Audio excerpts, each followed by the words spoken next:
Nah, terkait dengan ibadah puasa, nah begitu dia, ya kan? Jadi yang berpuasa itu siapa? Jangan lagi kita yang merasa puasa, syirik itu. Syirik. Ya kalau diri aku, diri ego, keakuan yang berpuasa, itu pelanggaran. Kalau begitu, sesungguhnya yang puasa itu siapa? Diri itu yang berpuasa. Begitu kita imsak sampai buka, ya kesadaran kita wajib di situ. Coba dulu pahami itu kalimatnya. Sahur kita, ya kan? Nah, tengok sifat itu. Ini yang dipuasakan. Melihat dia yang puasa. Paham itu kan?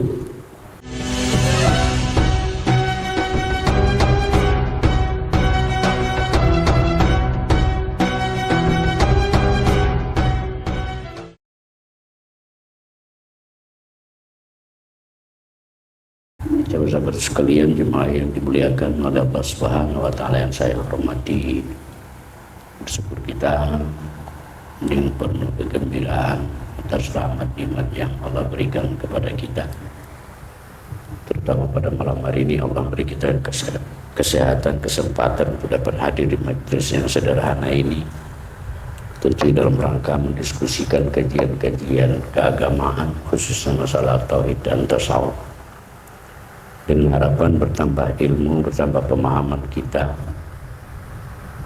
meningkat kualitas dan kuantitas ibadah kita di hadapan Allah Subhanahu wa taala. Sekaligus kita dicatat Allah sebagai hamba Allah yang syakirin, yang pandai berterima kasih kepada Allah. Lantunan Allahumma shalli ala sayyidina Muhammad kita hadiahkan kepada rohani Rasulullah Nabi Muhammad sallallahu alaihi wasallam. Allahumma shalli wa sallim wa barik alaihi. Jemaah yang dimuliakan oleh Allah Subhanahu wa taala, pada malam hari ini kita ingin lebih bisa memahami tentang kajian syahadat terkait dengan hadis Nabi, jadidu imanakum bizikri la ilaha illallah. Coba kita kembali memperbaharui tauhid kita dengan benar-benar memahami tentang syahadat.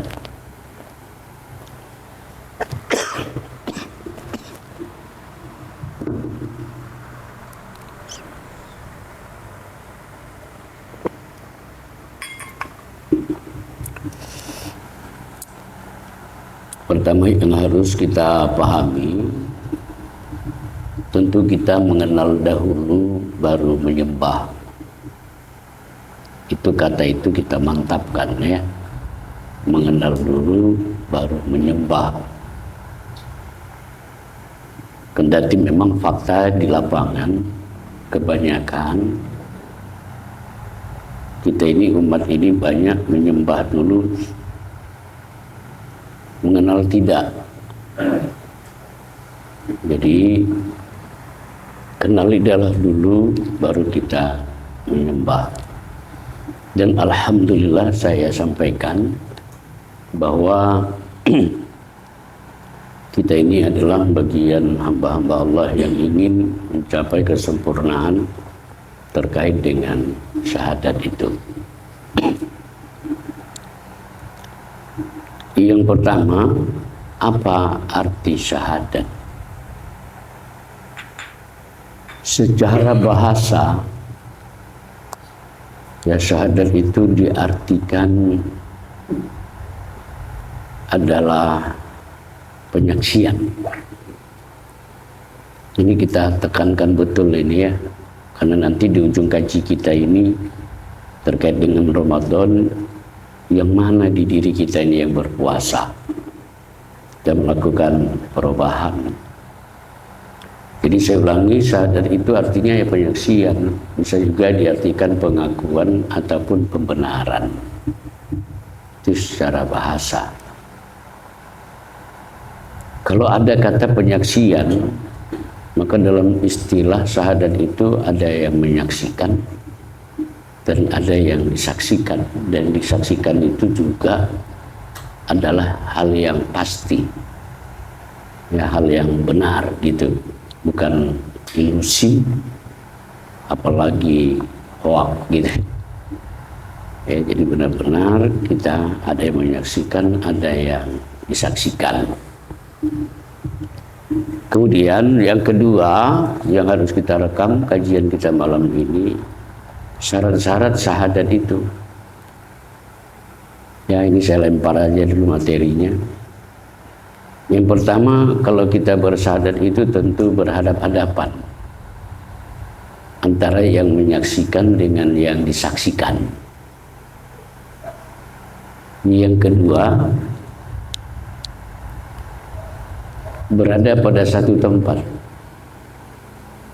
Yang menyaksikan dan yang disaksikan itu satu tempat.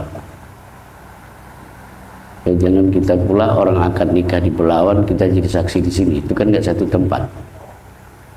Yang ketiga, kesaksian itu mesti pada diri. Ya, saya ulangi lagi, syarat-syarat itu pertama berhadap-hadapan. Ya, kemudian berada pada satu tempat. Yang kemudian kesaksian pada diri sendiri.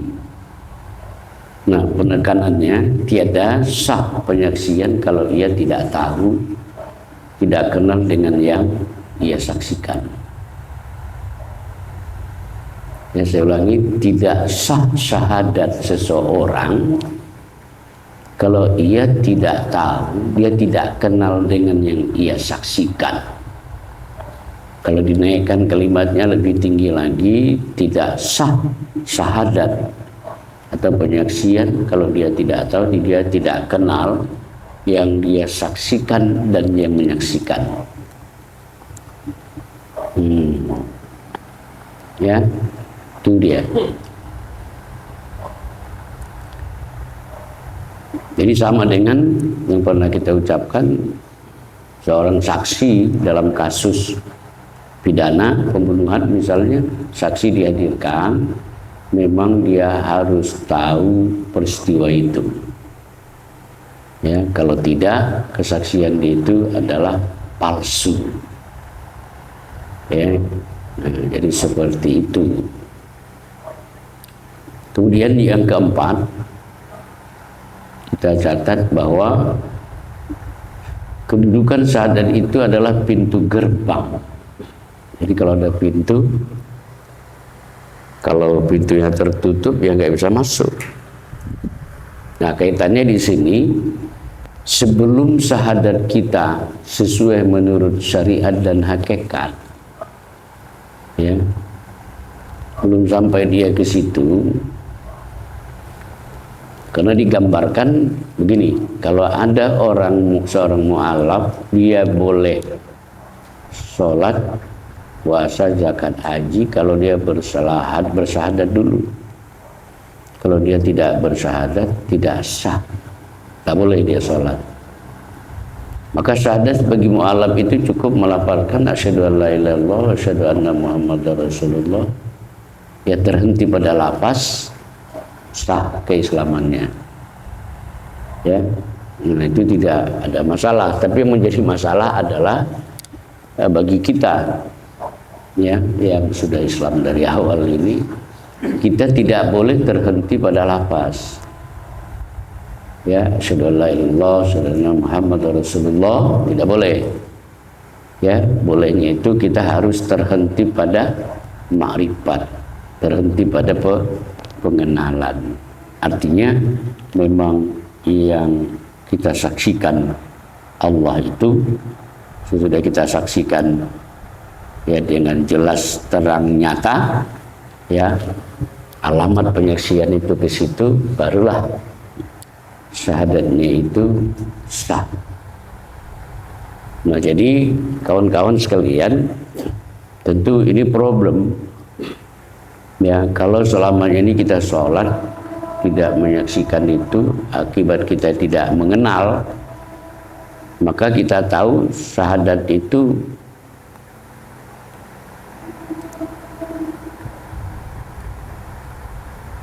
kalau tidak benar-benar dia saksikan, sholatnya nggak sah gitu. Ya apalagi dia termasuk rukun sholat yang 13. Jadi kalau kita survei, saya hampir percaya sangat sedikit sekali yang paham ketika ditanya siapa yang kau saksikan? Allah. Yang Allah yang mana kau saksikan? Ya. Nah, tapi ini alhamdulillah kita semua ini sudah tahu. Ya kan? Nah, yang mana kita saksikan tentu adalah keberadaan Allah Ta'ala yang pada diri itu. Nah, jadi kalau dia tidak mengenal yang dia saksikan, jangan-jangan dia menyaksikan Tuhan yang dia ciptakan. Tuhan angan-angan namanya, Tuhan ilusi namanya. Ya, nggak tepat alamatnya. Kemudian kawan-kawan sekalian, yang kelima, rukun Islam itu ada 5. Induknya adalah syahadat. Kalau syahadatnya tidak beres, maka itu berdampak kepada sholat, puasa, zakat, dan haji.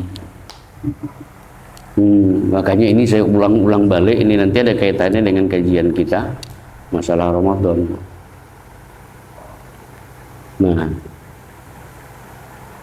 Nah, kenapa begitu?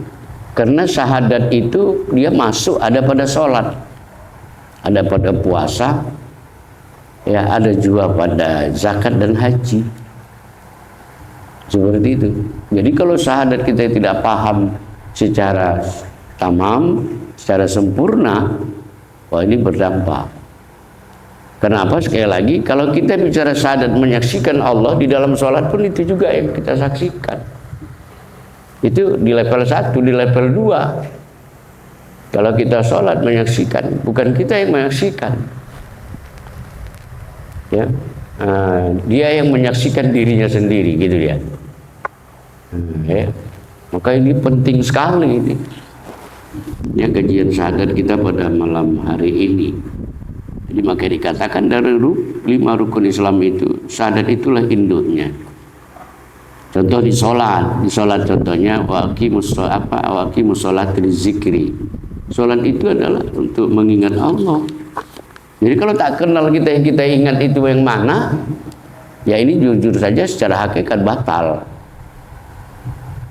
Ya, nah seperti itu.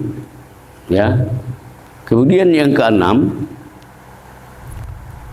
maka pertanyaannya kan, pertanyaan klasiknya adalah apa bisa kita mengingat sesuatu yang tak kita kenal? Itu pasti tidak bisa. Iya kan? Nah, kita bisa mengingat sesuatu karena kita kenal. Nah, alhamdulillah kan kita semua ini sudah mengenal Allah melalui tazalinya sifatnya di diri itu. Tidak usah lagi kawan-kawan meragukan, memang itulah keberadaan dia pada diri kita. Dengan alasan apa? Kalau tanpa dia menunjukkan dirinya, maka kita tidak akan bisa mengenal dia. Nah, jadi sesungguhnya dia yang memperkenalkan dirinya, ya kan, bukan kita. Dan kita ini nggak ada, yang ada itu ya memang dia gitu. Nah, seperti itu. Ya, nanti kita kaitkan dengan puasa supaya la'alakum tatakun kita gapai. Nah, bayangkan jemaah dimuliakan oleh Allah, bagi orang yang tak mengenal Allah, ya, bagaimana dia mengalamatkan ibadahnya, kepada siapa dia alamatkan ibadahnya. Sholat kemana dia alamatkan, puasa kemana dia alamatkan. Nah, tentunya kalau tidak tepat alamatnya, maka seperti surat yang dikirim tak akan sampai. Ya, kita ini bukanlah mau orang yang merugi, ya. Jangan kita menjadi orang yang merugi. Makanya itu dikatakan di awal-awal kita mengaji, awaluddin ma'rifatullah. Di mana di rukun Islam 5 itu awaluddinnya? Di syahadat itulah awaluddin ma'rifatullah, mengenal Allah. Nah, cuma yang dimuliakan oleh Allah Subhanahu wa taala, jadi kita tidak terhenti pada lafaz, tapi terhenti pada syahadat, kita terhenti pada pengenalan. Nah, kalau orang syariat mengingat bersyahadat itu, menyaksikan Allah itu, 9 kali dalam sehari semalam lewat ibadah sholat. Zuhur 2, asar 2, maghrib 2, subuh 2, kan gitu ya. Isya 2. Nah, jadi 9 kali mereka menyaksikan Allah. Tetapi kawan-kawan sekalian, betapa kajian ini adalah yang harus kita pegang. Ya, kita setiap detik menyaksikan Allah. Ya, setiap detik. Kenapa begitu? Karena yang ada ini kan Dia. Nah, ingat itu. Cuma tidak bisa memahami itu kan? Pahami baik-baik itu. Nah, kalau lewat sholat 5 kali, 9 kali sehari semalam, ya pakai waktu. Jadi kalau kita, nah, syahadat diri kita ini menjadi kalimat syahadat, kudrat, iradat, ilmu, hayat, sama basar, kalam, dan dia bertempat di jasad. Maka jasad kita ini sesungguhnya adalah tempat melihat Allah, tempat menyaksikan Allah. Nah, kan luar biasa itu kan. Cuma kita kan nggak menyadari itu, nggak menyadari. Jadi diri kita ini diri yang suci, zahir dan batin. Ya, kita awal mengaji dulu kudrat di kaki, iradat di hati, ilmu di kepala, ayat di hidung, sama di kuping, basar di mulut, basar di mata, kalam di mulut. Nah, kan udah nyata. Cuma jangan pula kita merubah identitas. Artinya kita mengaku-ngaku Allah gitu, enggak. Ya, cukup kita bermarifat, ya mengenal itu di diri kita ini. Nyata dia. Jadi sadar kita ketika kita melihat itu, yang menyadari diri kita itu, itulah diri kita. Ya. Nah, jemaah yang dimuliakan oleh Allah Subhanahu wa taala. Jadi itu tadi ya, apanya Allah yang kita kenal, sifat yang ada pada diri. Mana sifat itu? Di diri kita ini, baik secara zahir maupun secara batin. Maka diri kita itu dipastikan itulah Allah. Tapi bukan kita jadi Allah gitu ya. Nah, seperti itu memahaminya. Nah, jemaah dimuliakan oleh Allah Subhanahu wa taala. Maka kalau kita kita urai ya dalam bentuk ya itu tadi ya, kudrat di kaki, tapi dalam bentuk kalimat ya kita bisa katakan kuasa. Kita berkuasa karena diberi kuasa. Hakikatnya kita lemah. Kita berkehendak karena diberi Allah kehendak. Hakikatnya kita tak punya kehendak. Kita mengetahui karena diberi Allah pengetahuan. Hakikatnya diri kita adalah bodoh. Ya, kita hidup ya karena diberi kita mengetahui, maksud saya, karena diberi Allah pengetahuan. Hakikatnya kita bodoh. Kita hidup karena yang dihidupkan. Hakikatnya kita ini tak pernah hidup. Kita mati. Ya, kita mati sekali lagi. Kita tak pernah hidup. Karena yang hidup ini adalah Allah. Tapi jangan ngaku Allah. Saksikan saja, rasakan aja kalau ini adalah Allah. Nah, kalau udah paham kita di situ, insya Allah itu bisa obat anti stres. Karena hidup ini bukan hidup kita, hidupnya Allah. Iya kan? Ikuti saja begitu. Kemudian kita apalagi melihat, mendengar. Karena diberi Allah, kita bisa mendengar. Sehingga kita adalah peka. Kita dituli. Ya, kita bisa melihat karena diberi Allah penglihatan sehingga kita melihat. Kita berkata-kata karena diberi Allah, kita berkata. Sesungguhnya kita adalah bisu.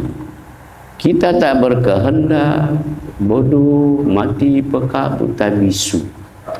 Ya, itu berarti kita ditunjuk, diartikan kita itu dalam kondisi kosong.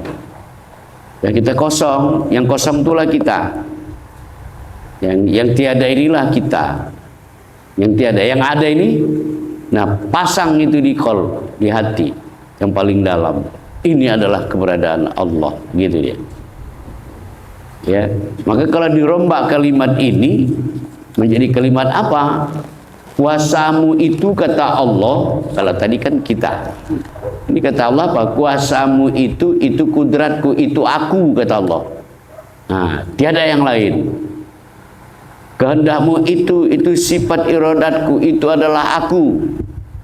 Tiada yang lain, itu adalah aku. Kemudian dipertegas lagi pengetahuan yang kau miliki itu sifat alimku, itu aku. Nah, kemudian kata Allah lagi, hidupmu itu sifat hayatku, itu adalah aku, tiada yang lain. Kalau sudah katanya tiada yang lain, berarti dialah itu. Ya. Kemudian pendengarmu itu sifat samaku, itu juga aku. Basarmu, ya, mendengar, basar melihat, itu sifat basarku, itu adalah aku. Ya, kau berkata-kata, itu sifat kalamku, itu adalah aku, tiada yang lain. Nah, jadi jelas kan, tiada yang lain, itu adalah aku. Ya, masuklah syair kita ya kan, supaya duduk dia.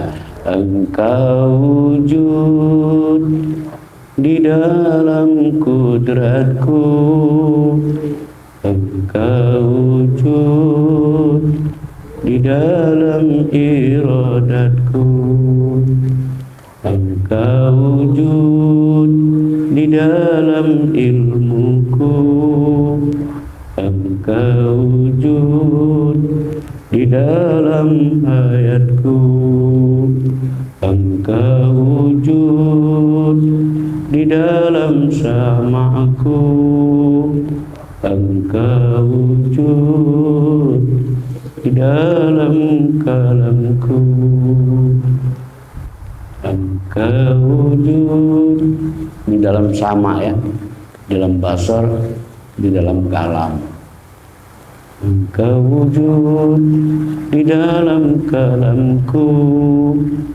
Dia terhimpun pada kalimat La ilaha illallah, la ilaha illallah, la qadirun illallah. Kita tak punya kuasa terkecuali Allah. Jadi Allah tidak tersembunyi lagi gitu. Nah, cuma kita tak berani memutuskan. Karena apa? Karena itu tadi kita sudah lebih dahulu mengenal diri, identitas kita. Ya, nah, belakangan baru kita tahu lah Tuhan, aku tak ada, yang ada ini Kau ya Allah. Nah, di dalam syahadat itu di dalam ibadah ya dari rukun Islam itu, inilah dia. Pandanglah itu yang beribadah. Kalau tubuh jasad ini la haula wala quwata illa billah, tidak ada daya upayanya. Ya maka hiduplah dengan diri yang itu. Di situ tidak ada kesusahan. Ya. Jadi jangan kita melihat diri kita, menempatkan diri kita pada jasad, rugi. Tapi tempatkanlah diri kita ini sesungguhnya adalah diri, sifat itulah diri kita. Ya kenapa? Itulah pancaran kepada Allah Ta'ala kepada kita. Nah, jemaah yang dimuliakan oleh Allah, ya kalau nggak ragu-ragu dikencengin aja syairnya, nggak usah lagi pakai engkau wujud, tapi katakan saja Allah wujud ya di dalam kudratku, Allah wujud di dalam iradatku, Allah wujud di dalam ilmuku, sampai kepada kalam tadi. Jadi Allah yang wujud, kita ini gaib. Ya, haram kita mengatakan kalau kita ini punya wujud. Kita nggak wujud, kita nggak ada. Ya, itu harus ditekankan. Dan tempatnya itu di hati. Kita nggak pernah ada, yang ada itu si kudrat, si rodat. Habis. Ya, makanya itu dikatakan dalam hadis itu, al insanu sirri wa nasiru, manusia itu rahasiaku, aku rahasia manusia, rahasia diriku, sifatku, dan sifatku itu tiada yang lain, itu aku. Nah, ini jelas-jelas tegas-tegas ini harus kita ulang supaya kita ini tahu diri. Ya, dengan mengenal tadi kita tahu diri, gitu dia.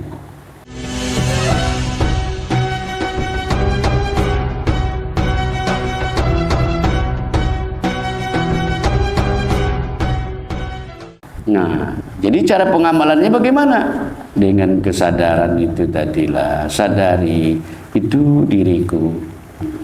Nah, satu contoh ya supaya bisa mengambil tafsir. Nah, diri sejati kita itu, walaupun akal kita mengatakan tak mungkin dia hafal Quran, tapi itu kan penustaan. Tentu diri sejati itu hafal Quran. Contoh surah Fatihah, ya hafal. Ya, yang punya kalam itu siapa? Dia, gitu ya. Allah, kenapa dia? Kemudian yang membaca Fatihah itu kalam siapa? Kalam dia. Coba prakteknya. Kalau begitu ketika kita baca Fatihah, kesadaran kita, kalam itu, lafaz kalam itu, surah Fatihah itu kalam dia, yang mengucapkan kalam dia. Kalau begitu pernah kita membaca Fatihah? Tidak. Coba praktekkan ini. Sadari ayat itu adalah kalam dia. Dia sendiri mengatakan Bismillahirrahmanirrahim. Alhamdulillahirabbil alamin. Tugas kita menyaksikan. Ya, tidak usah kita ikut di dalam berzikir itu begitu. La ilah. Kalam itu memang dia yang ngucapin. Kita nyaksikan aja. Nah, coba ini kawan-kawan didalami ini kalimat yang ini ya. Nah, selawat itu sudah apa? Ayat itu sudah ada di diri. Nah, dia sendiri lewat kalamnya, lisan kita.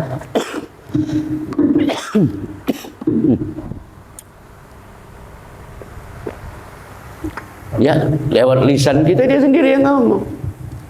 Nah, kalau udah dipahami itu, begitulah seterusnya menggunakan sifat-sifat yang lain, yang melihat ini.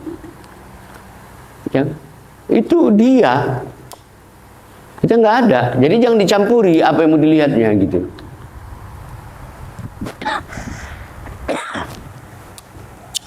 Nah, cuma yang dimuliakan oleh Allah Subhanahu wa taala, jadi kalau kita bergerak, sadari dia yang bergerak itu, kita nggak ada di situ, tinggalkan.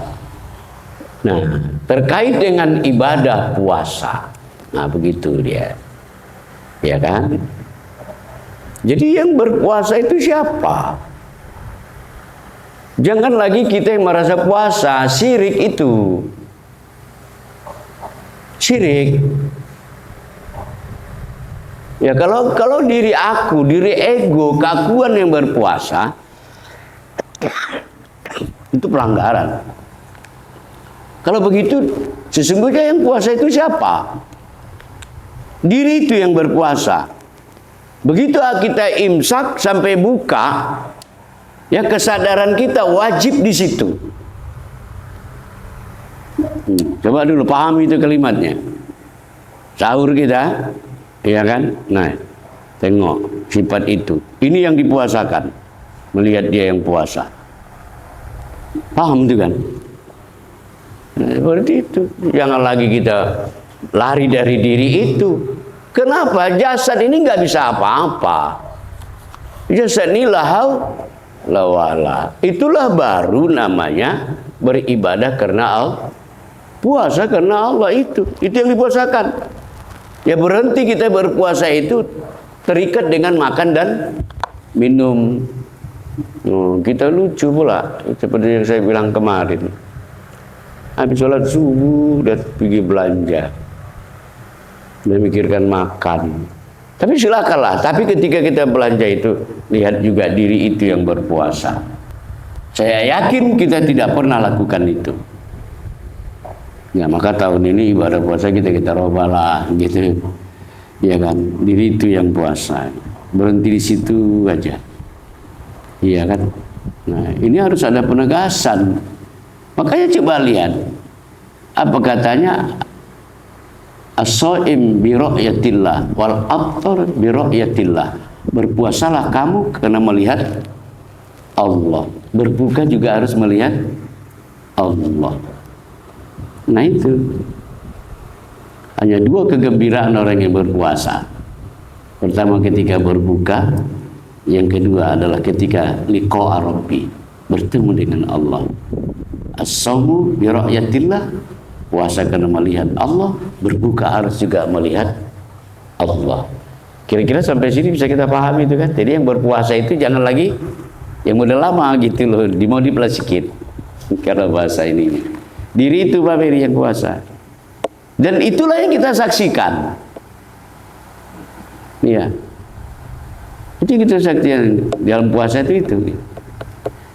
Nah, cuma kan teorinya mudah, prakteknya kenapa? Karena masih ada diri tandingan. Tapi kalau mutlak kita memutuskan aku tak ada, yang ada dia, nggak ada dia. Nah, inilah nanti yang mendatangkan ala bizikrillah tatmainnul, ketenangan itu yang puasa itu dia. Apalagi kita sudah tahu asal diri kita pun dia gitu. Nah seperti itu. Ini jangan lagi kita yang merasa kita berpuasa. Uzudika zambun, uzudmu itu dosa besar. Kok klaim-klaim pula dia yang puasa. Nah ini harus kita iniin. Kemudian coba kita lihat lagi hadis Nabi, apa katanya? As-sawmuli wa ana ajzabi. Puasa kamu itu untuk aku, kata Allah, kalau menurut syariatnya, dan aku yang membalasnya. Iya kan, dalam segi tauhid terjemah itu nggak benar gitu. Masa pula Allah bilang as-sawmuli wa ana ajzabi. Puasa kamu untuk aku. Kok puasa aja untuk dia? Salat itu untuk siapa? Iya kan? Dan kemudian kesalahannya di mana? Apa dia butuh amal kita?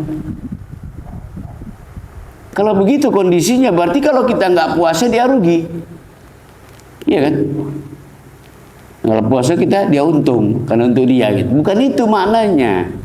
Maka robah itu as-sawmu li wa ana jabi. Maksudnya apa? Puasa kamu itu untuk menuju aku. Setelah kamu sampai kepadaku, sudah aku, dirikulah balasannya. Nah maksudnya apa sampainya? Dari teori tadi yang puasa itu siapa? Kan menuju ke dia kan? Nah maka selama 30 hari kita latihan itu, ya, maka insya Allah hadiahnya diriku, kata Allah. Nah, seperti itu. Artinya apa? Allah akan menyempurnakan kehidupan ini. Iya kan? Sanggup kira-kira kita nggak ya puasa itu nengok itu. Tapi bukan berarti tak sahur ya. Syariat jalan juga. Cuma diri itu harus yang mendominasi. Nah, puasa itu dia, mata puasa, kuping puasa. Karena puasanya gimana? Bukan berarti pakai kacamata hitam, gitu. Ya sadar kita yang melihat nih. Dalam puasa itu, ini saya katakan sebagai kita satu majelis berpuasa itu, itulah mata mulut itu dipuasakan. Walaupun kadang-kadang faktanya sulit ya, karena memang setan pun dibelenggu, hanya tangan sama kaki diikat, mata mulut enggak gitu. Nah, itulah puasa kita kan, mirip kayak itu tadi. Ya kita belenggu gitu ya. Nah, jemaah dimuliakan oleh Allah Subhanahu wa taala, memang sulit memang. Karena lawan-lawan kita kan dalam diri sendiri.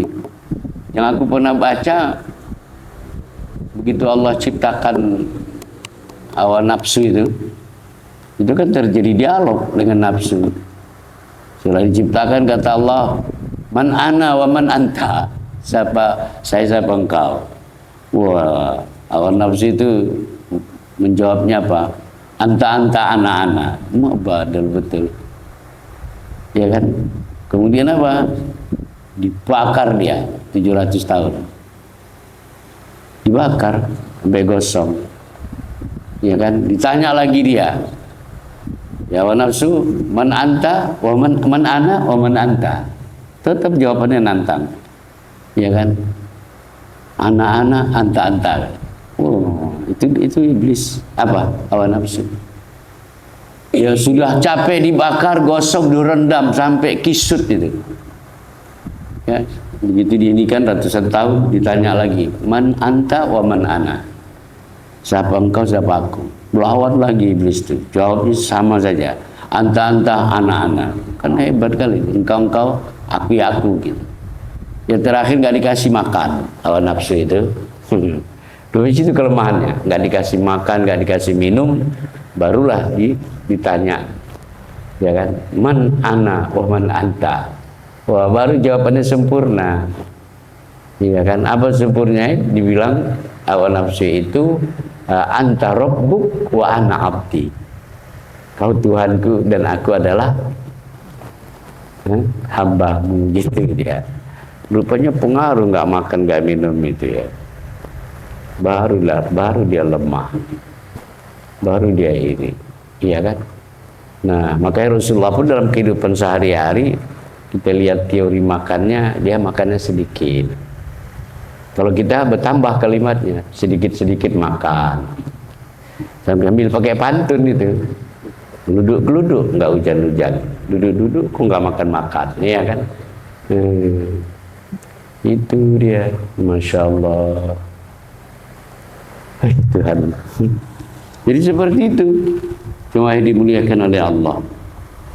Nah, jadi puasa itu untuk aku, maksudnya tadi itu ya.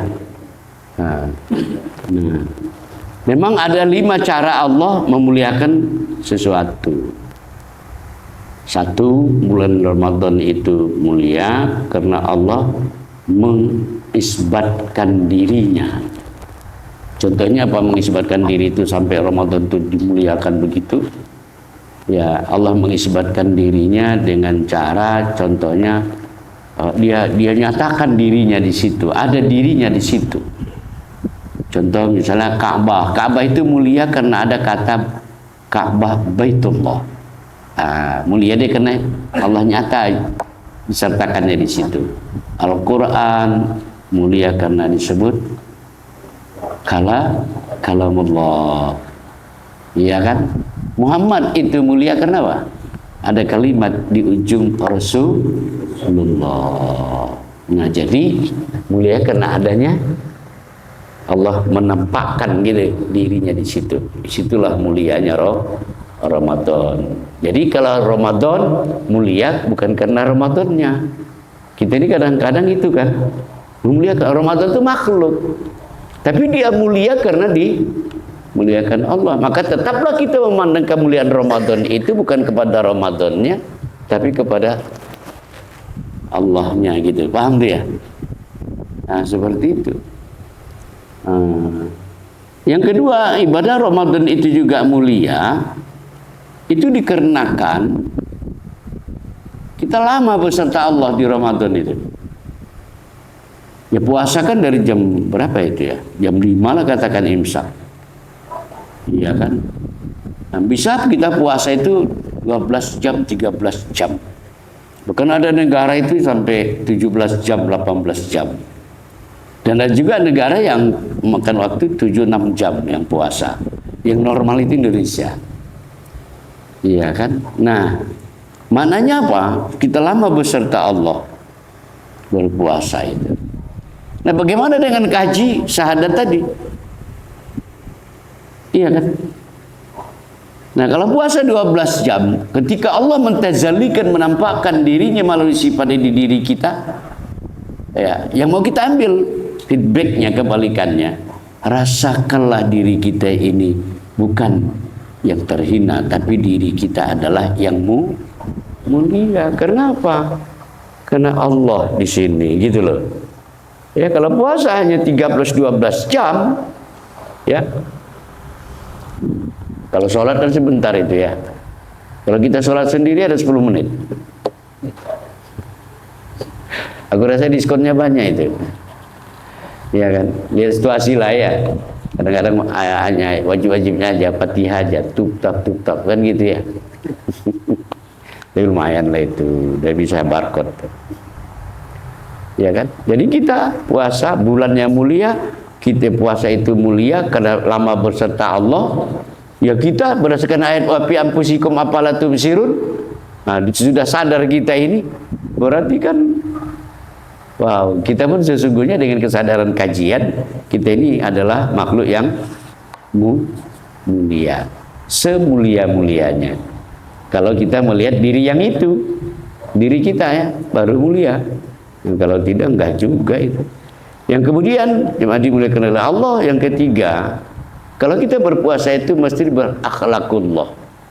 Apa akhlak Allah? Akhlak kita terhadap Allah dalam konteks berpuasa, jangan kita merasa kita berpuasa, itu akhlak. Ya. Saya ulangi lagi, berpuasa itu dengan akhlak Allah, maknanya adalah jangan merasa kita yang berpuasa. Tapi pandang dan i'tiqadlah kita yang berpuasa itu adalah sifat itu.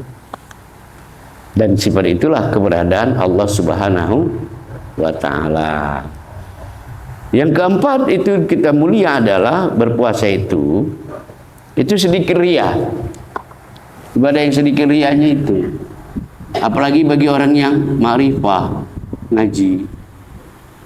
Kenapa sedikit riya? Bagaimana kita untuk riya? Orang kita enggak merasa kita yang berpuasa. Tapi kalau orang yang merasa dia yang berpuasa, dia yang bersedekah, iya kan, pasti riyanya ada itu. Iya kan. Jadi kita sedikit riyanya itu pun sangat tipis kalau kita sadar yang berpuasa ini bukan aku, kok ngapain aku ria gitu loh. Bersedekah ini ngapain aku ria, ini harta titipan kok gitu ya kan. Sedikit rianya. Yang kelima, yang terakhir, ibadah puasa itu yang tidak bisa dicontoh oleh orang-orang musyrik. Ya, maksud saya begini, ya di agama lain ada puasa, ada, ya. Tapi puasa mereka itu sebatas yang kita pahami waktu kita kelas 1. Mereka hanya tidak makan, tidak minum. Tidak ada kesadaran kalau yang berpuasa itu adalah diri sejati. Nah, insya Allah jemaah dimuliakan oleh Allah, ya terkait dengan sikap kita menyambut Ramadan, mempariha bidukhuli Ramadan, aramallahu jasadahu ala niron, barang siapa bergembira, ya. Icana dia mengatakan kata paroha. Sedangkan bahasa Arab itu ada 3 itu. Arti gembira itu masyhur satu lagi saya lupa itu, saya paroha. Artinya berbeda. Kegembiraan dimaksud di situ bukan kegembiraan fisik. Contohnya 3 hari lagi mau Ramadan, kita undang keyboard 3 hari 3 malam joget-joget gitu ya. Ya, sama juga seperti ibu-ibu ini saya lihat. Mau Ramadan, mereka itu satu perwiritan melancong ke Brastagi, gitu-gitu ya. Bukan kegembiraan itu yang dimaksud Nabi, tapi ada kegembiraan batin. Ya, maknanya apa? Ketika kita melihat, ya, as-sawmu bi ra'yatillah. Kalau mau puasa, lihat Allah. Wal aftar juga bi ra'yatillah. Nah, ini kegembiraan ini. Maka saya memastikan, ya, kegembiraan batin itu akan lahir, ya, pada diri kita menyambut Ramadan. Juga gembira itu bukan karena mau punggahan, iya kan, waktu punggahan itu gembira ya, waktu makannya senang. Tapi ukurlah keberhasilan ibadah Ramadan kita adalah sondingkan gembiranya seperti apa persentasenya waktu menyambut Ramadan dibandingkan dengan di akhir Ramadan. Ya, mana lebih senang kita, iya kan. Kalau saya rasa, kalau kita jujur menjawabnya, lebih senanglah menyambut Idul Fitri. Iya kan, gembira, senang. Nah, tapi bagi kita yang nanti terlatih melihat diri sejati yang berpuasa, disitulah kita nanti di akhir Ramadan itu, kerinduan itu akan terjadi. Dan makanya Rasulullah katakan, lau ta'lamu ummati ma fi Ramadan, barang siapa yang mengetahui apa yang terkandung di Ramadan. Nah, inilah harta karun yang hilang dari kita umat Islam. Ya, model puasa kita masih puasa yang mengandung najis. Gimana mungkin kalau ego aku yang dikatakan Allah itu adalah najis, ibadah itu membawa paripurna, membawa kebaikan kepada kita. Ya, itu tidak akan terjadi. Nah, jemaah yang dimuliakan oleh Allah Subhanahu wa taala, jadi pahami syahadat dengan baik, dengan paham sepaham-pahamnya, dengan level 1 sampai level 3 itu, ya pada akhirnya itulah kita bawa di dalam beribadah rukun Islam itu, bahkan di luar kehidupan tetap kita bersyahadat. Ya, nah, cuma syahadat tanpa lafaz, kita langsung yang melihat nikah gitu. Nah, makanya syahadat bukan 9 kali, tetapi syahadat itu seumur hidup. Ya, terkait dengan Ramadan, ya kalau sudah kita melihat diri itu berpuasa, ya maka insya Allah secara syariat berpuasa itu adalah mengatur, ya merubah kebiasaan. Kita dilatih bangun sahur, bangun cepat, ya jadwal makan diatur, ya kan, dibolehkan istirahat sebentar, apa katanya, an-naumus ibadah, ya kan, diatur. Cuma kalau kita jujur-jujur, sakitnya puasa itu adalah dikarenakan perubahan itu. Artinya apa?